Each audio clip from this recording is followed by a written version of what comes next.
नमस्कार दोस्तों, stay updated में आप सबका स्वागत है। मेरा नाम है वेदांत। दोस्तों, जब एनिमल इस मूवी का ट्रेलर लॉन्च हुआ तब हमें रणबीर कपूर की शानदार एक्टिंग और उनके खतरनाक लुक की काफ़ी ज़्यादा चर्चा हमें देखने को मिल रही थी। लेकिन वही एक और चीज़ की हाइप काफ़ी ज़्यादा वहाँ पर बढ़ चुकी थी और काफ़ी ज़्यादा चर्चा भी हमें वहाँ पर देखने को मिल रही थी, और वो थी बॉबी देओल का इस मूवी में दिखाया गया कैरेक्टर। क्या ही खतरनाक बॉडी ट्रांसफॉर्मेशन और लुक यहाँ पर देखने को मिल रहा है हमें बॉबी देओल का इस मूवी के अंदर, और वो देखकर हम सभी फैंस को ये लग रहा था कि लॉर्ड बॉबी का अब तक का सबसे खतरनाक अवतार हमें एनिमल इस मूवी में देखने को मिलने वाला है। और ये हमें वो पुराने बॉबी देओल का कमबैक देखने को मिलने वाला था जिसका हम बेसब्री से इंतज़ार कर रहे थे। और जब एनिमल ये मूवी रिलीज़ हुई तब हमें बॉबी देओल का वो खतरनाक अवतार और वो शानदार एक्टिंग देखने को मिली, जहां पर उन्होंने बड़े ही ज़बरदस्त तरीके से एक विलन का किरदार निभाया है। हालांकि इस मूवी में हमें उनका स्क्रीन प्ले काफ़ी कम देखने को मिलता है, केवल 4-5 मिनट के लिए ही वो हमें इस मूवी के अंदर देखने को मिलते हैं, जो कि मुझे पर्सनली अच्छा नहीं लगा। इतने बड़े विलन के कैरेक्टर को इतना कम रोल देना, वो मुझे इस मूवी की एक बड़ी कमी यहाँ पर लगी है।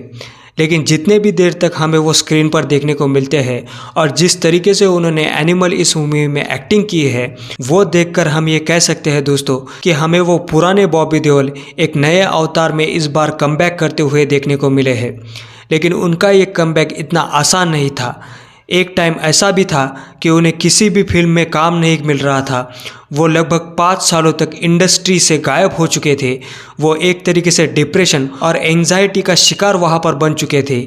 इसी दौरान वो काफ़ी ज़्यादा अल्कोहल भी वहाँ पर कंज्यूम करने लगे थे। उन्होंने अपने एक इंटरव्यू में कहा था कि उनके बेटे ने एक चीज़ कही थी जो सुनकर उन्हें काफ़ी ज़्यादा बुरा वहाँ पर फील हुआ था कि मम्मी आप इतनी काम करती हो और पापा क्यों घर पर ही बैठे रहते हैं। और तब उन्हें ये रियलाइज़ हुआ कि अब हाथ पर हाथ धरे बैठे रहने से कुछ होने नहीं वाला, अब उन्हें कुछ ना कुछ तो यहाँ पर करना ही होगा। लेकिन दोस्तों, कैसे एक 90s का बहुत बड़ा सुपरस्टार जो अपनी ज़बरदस्त एक्टिंग के दम पर हिट फिल्में दे रहा था और पब्लिक को अपनी ज़बरदस्त एक्टिंग से दीवाना कर रहा था, वो अचानक फिल्म इंडस्ट्री से लगभग 5 साल तक गायब हो जाता है और डिप्रेशन और एंग्जाइटी का शिकार बन जाता है।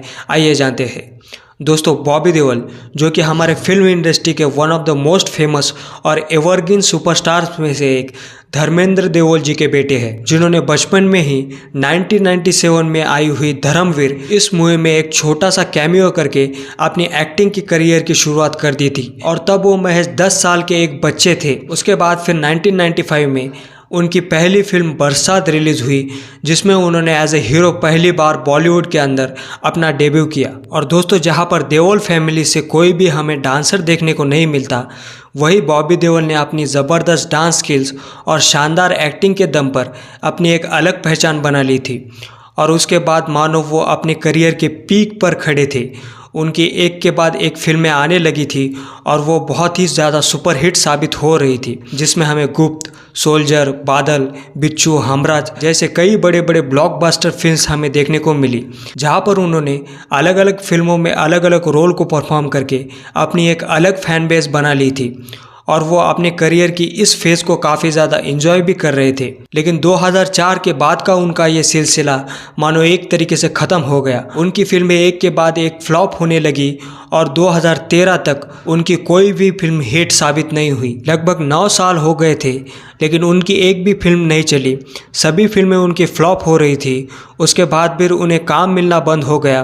डायरेक्टर और प्रोड्यूसर बॉबी देओल के साथ अब काम नहीं करना चाहते थे। और उसके बाद लगभग 5 साल तक उन्हें ना ही किसी डायरेक्टर या प्रोड्यूसर का कॉल आया अपनी फिल्म के अंदर कास्टिंग के लिए। और 2013 से लेकर 2017 तक बॉबी देओल मानो फिल्म इंडस्ट्री से एक तरीके से गायब हो गए थे। इसी दौरान काम ना मिलने की वजह से वो डिप्रेशन का शिकार हो चुके थे। वो काफ़ी ज़्यादा निगेटिव विचार करने लगे थे, अपने आप को एक हारा हुआ आदमी मानने लगे थे।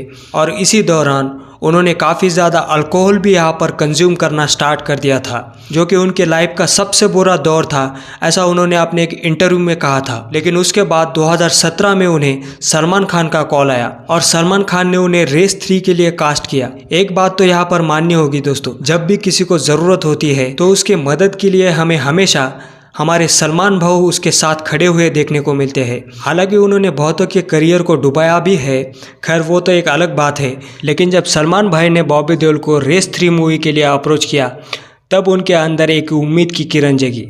हालांकि वो भी मूवी फ्लॉप हो गई, लेकिन उसके बाद उन्हें फिर से फिल्मों में काम मिलना स्टार्ट हो गया। उसके बाद फिर हाउसफुल 4, आश्रम, लव हॉस्टल, क्लास ऑफ 83 जैसी मूवीज़ और वेब सीरीज़ के अंदर उन्होंने अपनी शानदार परफॉर्मेंस के साथ फैंस के दिलों में एक बार फिर से अपनी जगह बनाई। और तब उन्हें ये महसूस हुआ कि फैंस उन्हें आज भी बड़े पर्दे पर देखना पसंद करते हैं। हालांकि उन्हें आश्रम इस वेब सीरीज़ में बाबा निराला का किरदार करते हुए देख हम सब फैंस हैरान हो चुके थे, लेकिन उन्होंने जिस तरीके से इस वेब सीरीज़ में एक्टिंग की है वो देखकर हम ये चीज़ कह सकते हैं दोस्तों कि इससे बेहतरीन एक्टिंग और कहीं हो नहीं सकती। उन्होंने बहुत ही यूनिक तरीके से इस कैरेक्टर को निभाया है, जो कि लोगों को काफ़ी ज़्यादा यहाँ पर पसंद आया है। मीडिया रिपोर्ट्स के मुताबिक बॉबी देओल को आश्रम इस सीरीज में रोल के लिए चुने जाने पर प्रकाश झा ने कहा था कि बॉबी देओल एक बेहतरीन एक्टर है। मैंने जब उन्हें ये किरदार उनके सामने ऑफर किया तो वो खुद भी सरप्राइज हुए थे, लेकिन डायरेक्टर को ये यकीन था कि वो इस किरदार में अपनी जान लगा देंगे। उन्होंने एक और चीज़ बॉबी देओल के बारे में कही थी कि मैं यहाँ किसी तरह का क्रेडिट नहीं ले सकता,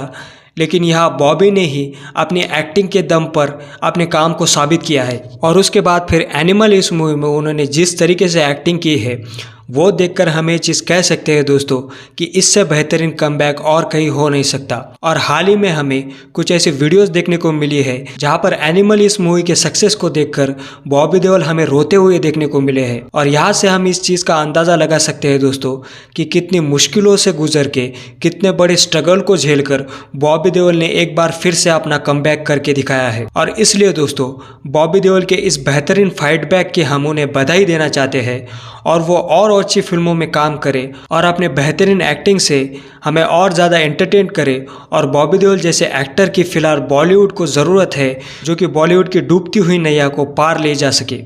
तो दोस्तों आपको बॉबी देओल की ये कमबैक स्टोरी कैसी लगी और हमारी ये मेहनत कैसी लगी हमें कमेंट सेक्शन में ज़रूर बताइए। और ऐसे ही इंफॉर्मेटिव वीडियोज़ के लिए हमारे चैनल स्टे अपडेटेड को सब्सक्राइब कीजिए।